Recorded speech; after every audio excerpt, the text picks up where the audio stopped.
huge seismic shift has occurred in Ghanaian politics.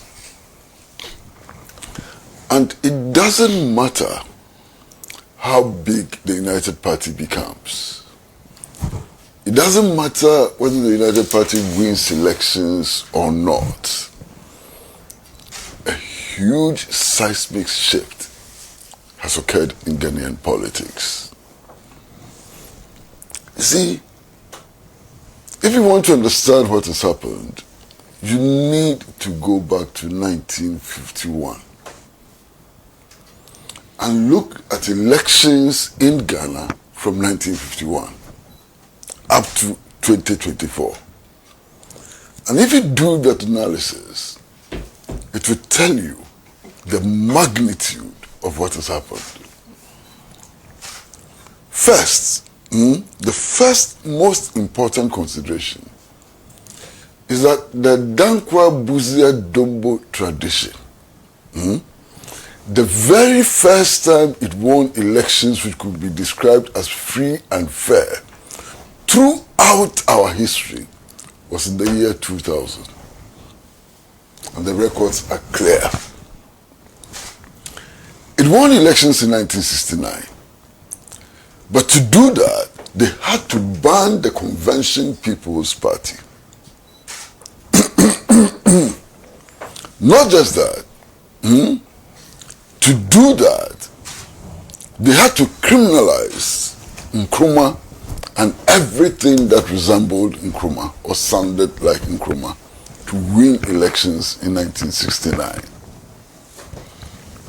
Now, from 1969, the only election they won, which appeared to be free and fair, even though there were problems, was the 2000 elections. You understand? Now, to win the 2000 elections, mind you, you have to appreciate the fact that President Kufuor went out of his way to create a coalition of forces, different forces, to be able to win the 2000 elections. As a matter of fact, he built or contributed to building the Great Alliance, which is an alliance of Nkrumahs and Dankwa Buzia traditionalists and so on, to be able to win the 2000 elections. Okay.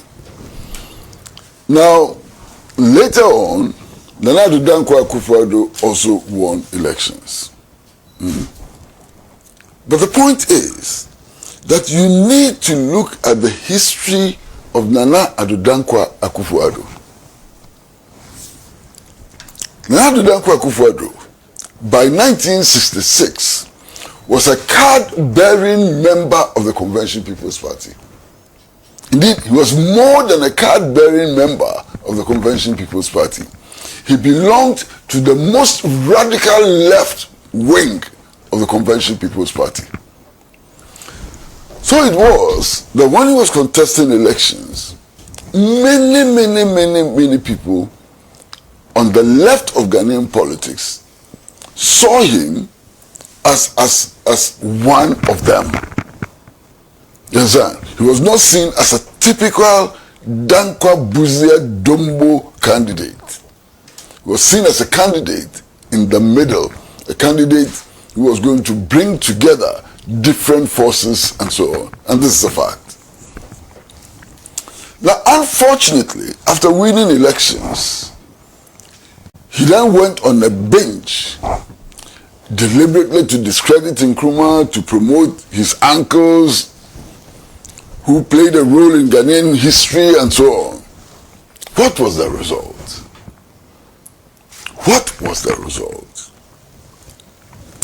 The result was the devastating defeat that the New Patriotic Party endured in the 2024 elections. Now, clearly, those who have studied Ghanaian politics have said that in Ghanaian elections, at least from 1992, it has become very clear that there's no political party or tradition which can win elections on its own strength. This is a very important statement. That they cannot, even if they put all of their strength together, 100%, they cannot win elections. And that they need to build alliances and so on. Now, it's important to note that even the National Democratic Congress, you can demonstrate clearly that the times when it has won elections, it has won elections because that created the impression of a coalition of forces. Look, in 1992, Rawlings, with all that he represented and so on for the NDC, had to bring in Kensei Aka as a running mate, as a deliberate tactic to win elections. You remember? Now, in addition to that, they went into an alliance with all kinds of parties which were known to be non-NDC in order to win that election and so on. And subsequently, what happened? In choosing Professor Mills, to be a vice presidential candidate, his credentials also as an Nkrumahist became extremely important in that choice and so on. And I can go on and demonstrate, why, no political party in Ghana can win elections on its own strength, even if it's able to mobilize its strength 100%.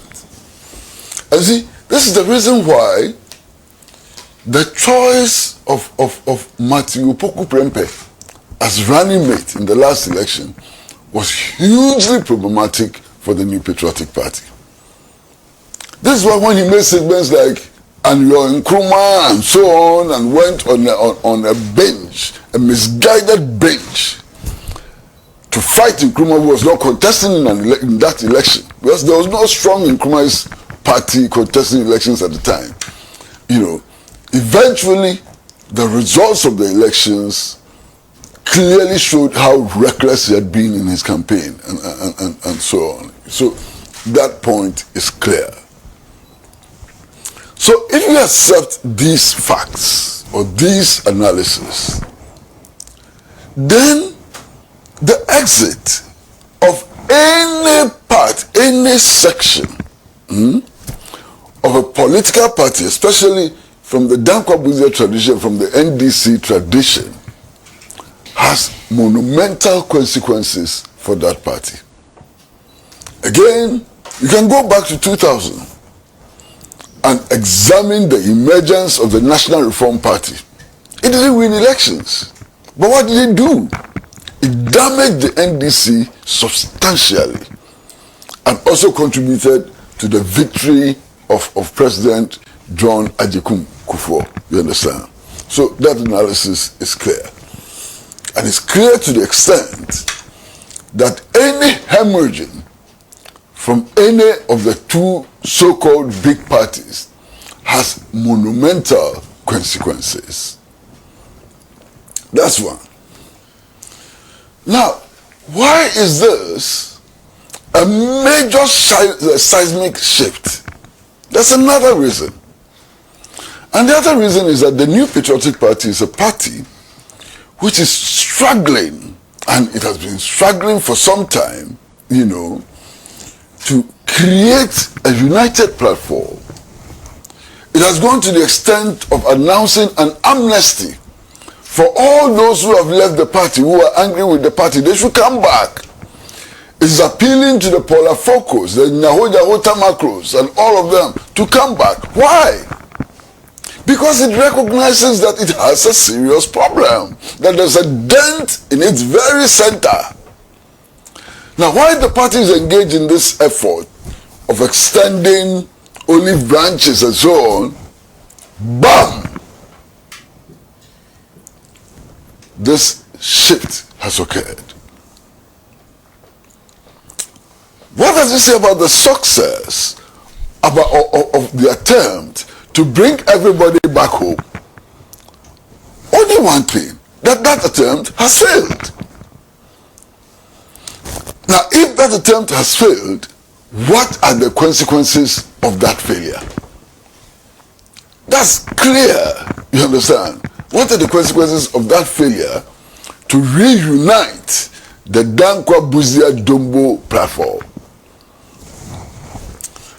Now, it is not just also a very simple question of a failure of the attempt to rebuild the Dankwa Buzia Dombo platform. It is not just that. It's not just about the failure. It's about the weight of the failure. And if you're going to look at the weight of the failure, it becomes important to look at the stature of Alan Kojo Kyerematen. I've been around for some time. I've participated in shaping many developments in all the political parties. You understand? And so on. And Senna, I can tell you quite honestly that Alan Kojo Kyerematen is not just somebody who aspires to lead the New Patriotic Party. He's one of the very few people who built it from scratch. And I say this in all honesty. Why? The attempt to build the New Patriotic Party, the contributions that he made from the young executive forum as a businessman and so on. I mean, the contributions which he made, I mean, that story will be told at a later date. But he was most instrumental in the formation of this party. There were a few of them, but he was one of them. People like Mr. Kwame Pienim played extraordinary roles in building that new party. People like Darocha and so on. Now, if you just go into the history of how the New Patriotic Party became the first political party from 1992 to acquire its headquarters, and you look at the role that Alan Kojo Kyerematen played and so on, it should be clear to you who he was in that party and how he symbolizes more than what some are able to admit publicly. So this is a huge pillar. Now, you also have to weigh in the fact that by 2008, when President Kufuor was leaving office, there appeared to have been some understanding within that party that in terms of the hierarchy, he was next to President Kufuor. And nobody is going to doubt that. You understand? It appeared within the party, within the structures and so on, that he was a natural inheritor of the legacy of President Kufuor. Of course, it did not manifest and so on. Indeed, at some point when he had to exit the presidential campaign, he made a statement to the effect that he did not want to break the party. You understand? That he did not want to be the reason why the party was going to go through hiccups and so on, and therefore he decided not to contest the second round and allowed President Nana Addo Dankwa Akufo-Addo to be elected as the candidate. Now, nobody knows what would have happened if he had actually contested for a second round and the consequences that the party could have suffered and so on.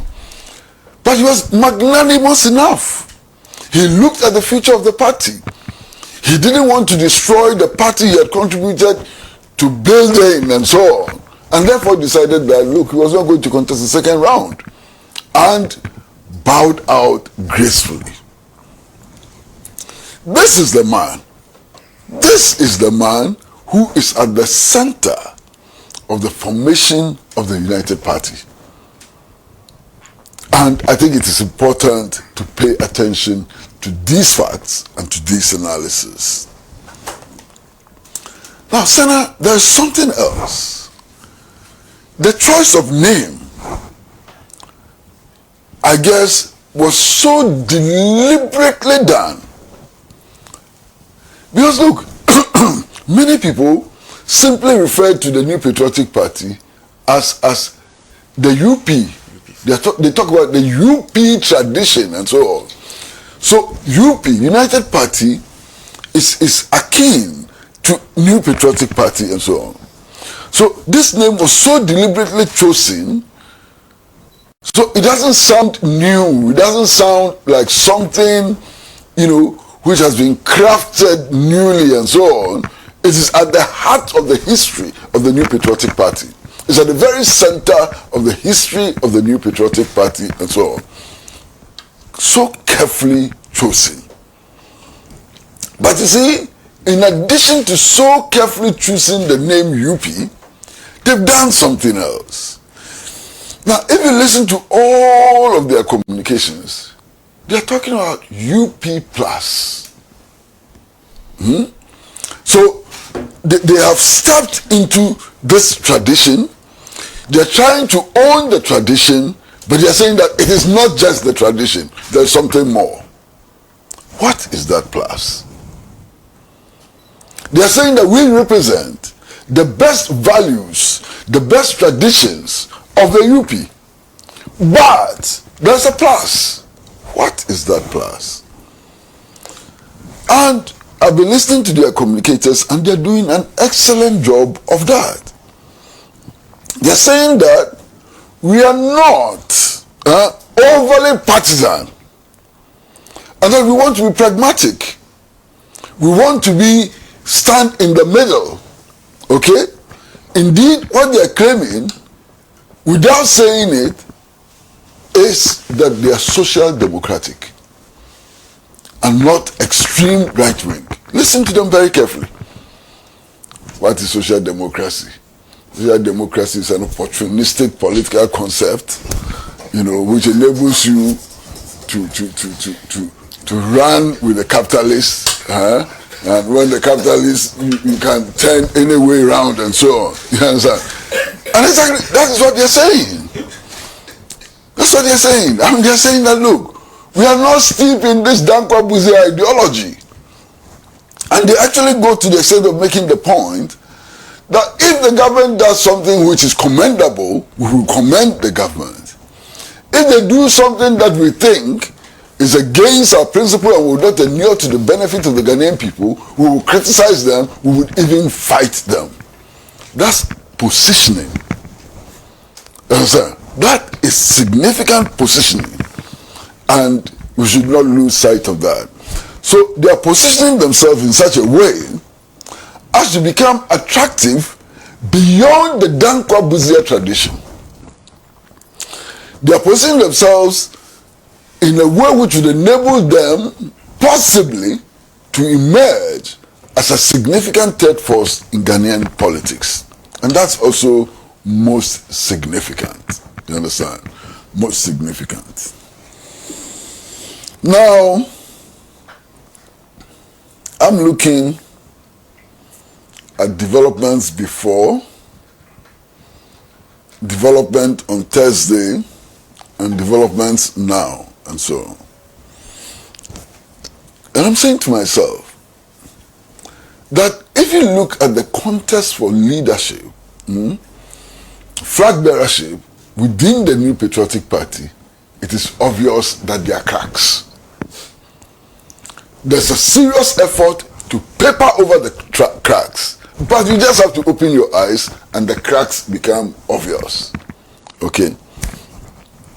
For example, there is Kwabna Ejei Ejapon, who is one of the 5 flag bearers, but who has publicly complained about the monetization of the process of electing a flag bearer.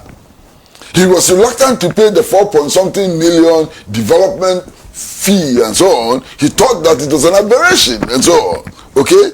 That crack is obvious. You just have to open your eyes and you see that crack. Beyond that, there are some of the contestants who have publicly stated that this election in January next year, is a huge departure from party tradition and from any democratic ethos and so on. And that the election should have started from the bottom to the top and not from the top to the bottom and so on. That crack is obvious. You only have to open your eyes to see it. You understand? But there's even a more serious crack. What is that more serious crack?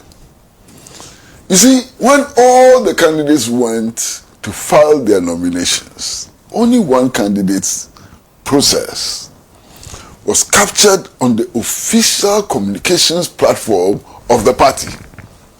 And this became a major issue. They're saying that, look, the party is biased in favor of only one candidate and so on. Now listen to the explanation that the party gave. The party cancelled and says that, oh, we are sorry that it happened. Unfortunately, the person who is managing our communications platform is not a party member. It's an outsider, you know, that we have contracted to do this. Whoa! Master, can you believe this?